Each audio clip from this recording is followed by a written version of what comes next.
All right, let's get right into it. The tyranny of tears. You know, we usually think of grief as this natural, totally necessary part of being human. But what if that's all wrong?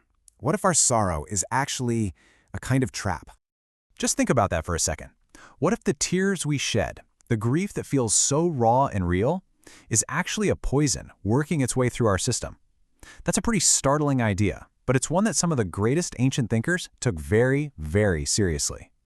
And this whole line of thinking really starts with Plato. For him, all that unrestrained wailing you'd see in the Greek tragedies, that wasn't just good drama. No, he saw it as a genuine threat. A threat to a logical, well-run society, and a threat to the health of your very own mind. So for Plato, the argument was pretty simple. Grief is a poison. And he believed that the only defense we have against it, our only antidote, is pure, cold, hard reason. Plato's logic here is just razor sharp.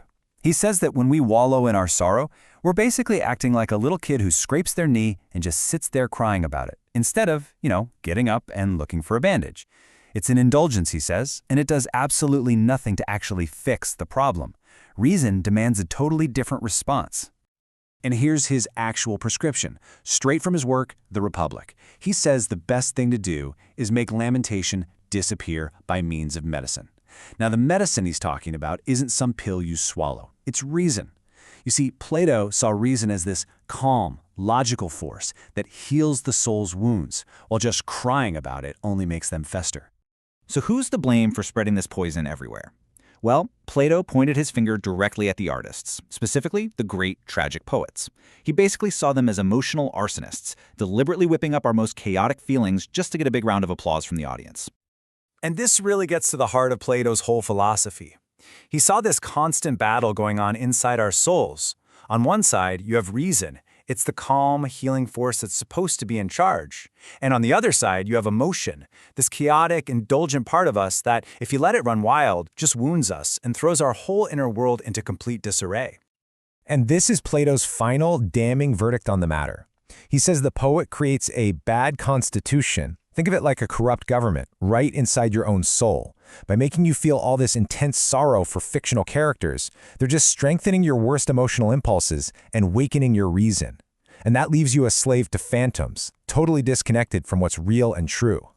But was Plato right about all this? Well, his own star student, Aristotle, didn't seem to think so. He came along with a radically different take. Don't try to banish grief. Instead, you need to learn the right way to grieve. You see, Aristotle believed virtue wasn't about being some emotionless robot. Not at all. It was about having the right feelings, about the right things at the right time. For him, the whole point of a good education was to train our emotional responses so that we feel joy and pain when it's actually appropriate. And here's the key difference in a nutshell. Where Plato saw poison, Aristotle saw potential. For him, grief wasn't something you had to crush or suppress. It was more like raw material. Something a virtuous person could take and shape into something meaningful and even morally correct. See, for Aristotle, not all pain is created equal. It all depends on what you're feeling pain about. Feeling sorrow because your friend is going through a hard time, that's proper, that's virtuous. But feeling pain because someone else is successful, well, that's just the vice of envy. For him, the morality of your grief depended entirely on its target. But the story doesn't stop there. Let's jump ahead to our final school of thought, the Stoics. And they took this whole analysis to a brand new and really radical level. They basically engineered a practical cure for sadness itself. Now this is a total game changer. The Stoics came along and argued that your most gut-wrenching grief isn't some uncontrollable emotional storm. It's a judgment. It's an opinion you hold about the world. And here's the kicker. If it's an opinion, that means it can be examined, it can be challenged, and it can even be changed. The Roman statesman Cicero gives us the perfect Stoic definition. He calls grief a fresh opinion of a present evil. But check out that second part, in which it seems to be right that the mind should be downcast. This is so important. It reveals there are two beliefs at play. First, the belief that something bad has happened, and second, the belief that it's your duty to be completely overwhelmed by it. And the Stoics loved pointing out how absurd that second belief could be. There's a great story about the philosopher Bion, who saw a king tearing his hair out in grief and just wittily asked him if he thought baldness was some kind of cure for sorrow. For the Stoics, these big outward shows of grief just proved that it was all based on an opinion about how you should act, not just some raw, unstoppable feeling. And this leads us right to their cure, which honestly looks a lot like modern cognitive therapy. Step 1, identify that underlying belief, the idea that you must be overwhelmed by this. Step 2, challenge it with logic. Just ask yourself, is this helping me? Is this rational? And finally, step 3, correct the error. Replace that false, harmful opinion with a calm, rational assessment of the situation. So there you have it. We've just walked through 3 profoundly different ways of understanding one of our most powerful emotions. We went from seeing grief as a poison that needs to be suppressed, to a material that can be shaped, and finally, to a simple error that can be corrected. All right, let's put it all together one last time.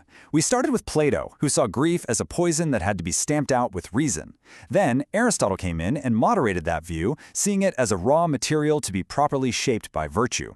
And finally, the Stoics reframed the whole thing, calling it a simple error in judgment that could be fixed with logic. Do you see the progression? It goes from being an enemy to a tool, and finally, to just a thought.